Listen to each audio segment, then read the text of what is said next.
Tayo sa ano no? Polo Club, ayan no. Dito guys. Ayan.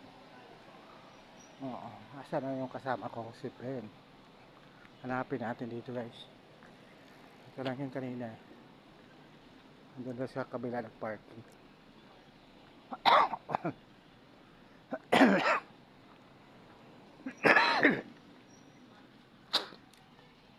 Walag oh.